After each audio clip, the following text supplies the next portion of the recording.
Hi there, and welcome everybody to something a wee bit different today. I'm joined by Shug. How are you today, Shug? I'm good. I'm delighted to be talking about what we're going to talk about. No, that's it. I said you are the man. I was keen to get you on and have you discuss this because I know it's something you're very, very passionate about. And I'm sure that everybody that tunes into this Is Ibrox network is really keen to get your reaction to the disabled facilities update at Ibrox. Obviously, there was a wee statement released. Rangers said, Rangers are today pleased to update supporters on our plans to upgrade and improve the facilities for disabled fans at Ibrox, with the overall stadium capacity also set to rise. At a meeting of the club's board last week, a phased series of works was agreed with the beginning this summer, with further construction scheduled of the summers 24 and 25 to provide Ibrox with the best disabled facilities at any stadium in Scotland and become one of the most accessible sports arenas in Europe. Shug, let's just start off with a really simple question. How do you react to this news? Yeah, like I said, I'm absolutely delighted. It's been a long time coming. The club haven't hidden the fact that the facilities are not good enough, nowhere near good enough for the size of club that we are. And it's hard because there's a lot of good staff and things that behind the scenes and people that the stewards and things at Ibrox that help with the wheelchairs that have been left with top class staff with rubbish stuff. So I guess it's like having basically Pep Guardiola's with Stranraer footballers on the park. So it's good for them as well as the fan themselves and being able to move and get up higher and be able to watch over the pitch and stuff like that. It's something that I'm eager to sample and eager to move to as soon as, well, I know that it's going to be at least a season, but the sooner the better. Yeah, that's it exactly. I said there's quite a few interesting points in there, especially the fact that they'll be raising the capacity at Ibrox to 51,500. But I know before we came on, we sort of briefly touched on it. I remember I'm sure I was on the pod with you where it was announced by Robertson that there was going to be changes happening in terms of the disabled facility at Ibrox, and nothing really happened. Or we've not heard anything about it until now. I mean, that's John Bennett been in as the chairman for a few weeks now, and he's already seems to have sanctioned something like this off. You must be really pleased at how quick that he's come in and obviously seen that this is something that needs addressed and actioned plans on it already.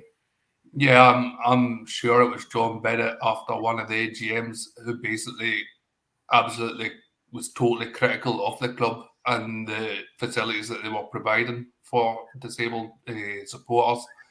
And I was not surprised that he's come in and it's been actioned and it's happening.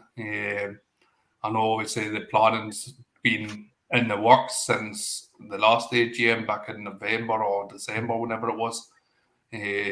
But it seemed to go on quiet again, and I'm sure many wheelchair supporters like myself have heard comments coming out of Rangers in the past about, oh, we're going to do this, we need to improve that, and then nothing happens. And it's not just under this regime that it's been said.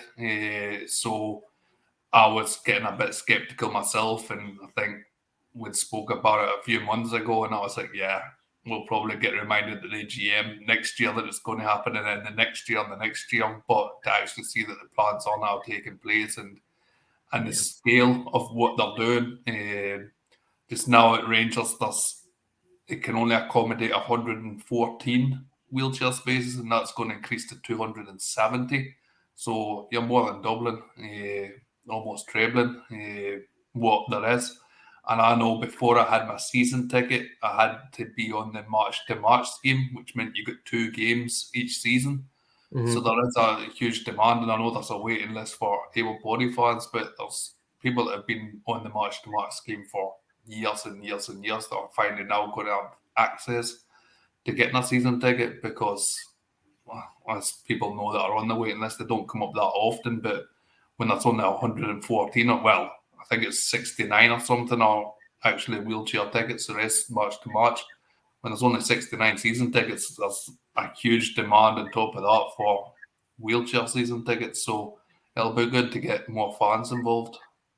Yeah, it's crazy when you talk about numbers like that. That, to be honest with you, Shug, I didn't realise that it was as difficult as that. To get season tickets for wheelchair users. So it's really great news, as you said, that they're boosting the capacity up to 270. The Rangers disabled or disability access officer John Spears commented, "These fantastic plans will provide Rangers disabled supporters with some truly world-class accessible facilities. The club are aware that our current offering for disabled supporters is not good enough for a club of our standing. However, these works will ensure that Rangers will provide the highest standard of accessibility for our disabled supporters. They will be able to they'll be able to attend matches in significantly more comfort with hugely improved access to the stadium, as well as a fully accessible facilities and views of the match. I look forward to the completion of these works and to welcome so many more disabled supporters to Ibrox in the coming seasons."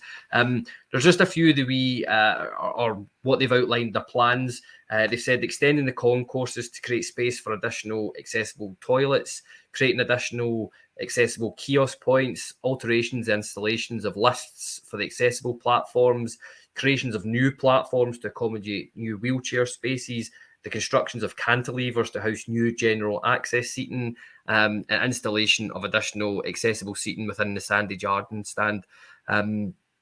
What's your reaction to all this? As I said, I'm not even going to pretend to know how this will improve your life, but like, how will this improve your experience of going to the games overall? Well, just now the majority of seating, there is some in the Broom Loan, but the lift to take you up to the Broom Loan seating takes about 3 hours, I think. I think you have to be there about an hour before the game to get on the lift to get up to your seat just in time. But the majority of seats are along the west and east enclosures. My ticket's on the west enclosure, and as soon as it's wet, windy, you get absolutely soaked, and it's not.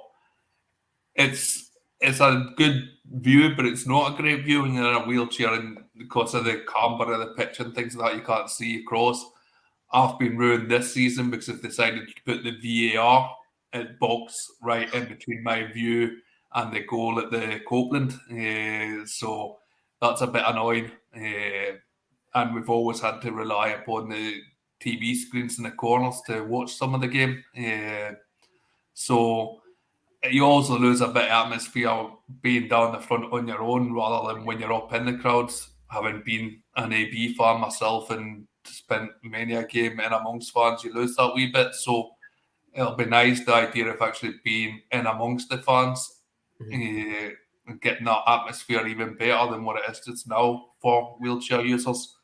Been to Hampden twice this season, and I was in the North Stand for both games, and the viewing platform there is absolutely brilliant. And the club are claiming it's going to be the best wheelchair viewing or facilities in Scotland. So if they match what's in Hampden's North Stand, I'll be absolutely over the moon because, yeah, it was two terrible games I had to endure at Hampden this season, but the view is pretty phenomenal from there. So if we can match that, I knew when they spoke about the seating in the Broomloan and Copeland, but the fact that they're putting seats in the Sandy Jardine, that's got me really excited. And because I do enjoy watching the game from the side of the pitch rather than behind the goal. So I think the Sandy Jardine seats are 25-26 season. I might have to climb up the ladder and get to know a few people and see if I can get my season ticket up there. But setting up anywhere, it's going to be a great step forward for the fans, or wheel forward in my case. No, that's it exactly. As you touched on there, it's something that I've never even thought of, but surely, being up in the middle of the Sandy Jardine stand from a fan's perspective, that will make you feel more involved and more included and stuff, because I've never really thought about it. I've never sat right at the front of Ibrox, but I suppose you do miss out on a lot of that if you're not in and amongst it, if you know what I mean. Yeah, no, you're definitely doing, like, I don't know, and it's hard to describe, but it's being amongst the fans was that one of the reasons I fell in love with Rangers was being in amongst the fans, and it's not quite the same when you're down in the extreme, being at the very front and stuff like that. It's like back in the old days when you used to sit down the front of the bus when you were tiny And then as you got bigger, you got to sit up the back of the bus, and it was a bit of atmosphere and things. But it is one of the things that Ibrox, especially European nights and Old Firms, the atmosphere's just second to none. And the idea, the thought that I could be in amongst it again soon, it's got me excited. I'm going to wish away the next 2 years. We're going to win the title and probably going to be Champions League finalists at this rate. But yeah, it is exciting. I'm sure every disabled supporter shares in that excitement with me. And there's many that have been going longer than me that have had to endure the terrible weather from the getting soaked during a game and things like that. But it's going to be worth it, and it's just a reward for a lot of the people in between the Rangers ticket centre and the actual disability stewards and things like that. It'll be a great reward for them as well, because they try their best to make the season as good as they can just now. But like I say, they're working top class workers with poor facilities to work with. So yeah, it's exciting. And the club, it's good to see the club taking this step. No, listen, Shug, I think we'll wrap it up there, but that was a really, really fantastic insight. I know every time I speak to you about this stuff, you make me think about things that I've never thought about, when going into Ibrox, and especially that, I mean, being able to go in and amongst the supporters, that just seems like an absolute game changer for wheelchair users like yourself. So yeah, I think it's a really positive step, and I'm sure, like you, I'm really glad that these changes are happening to so that more people get to experience the Ibrox atmosphere. But listen, thanks for coming on and speaking so passionately and about that, because I know it's a subject that's really, really close to your heart, Shug. Yep, always a pleasure, always happy. Yeah, and yeah, look forward to the future. Listen, thanks everybody, and take care, and we'll see you all soon.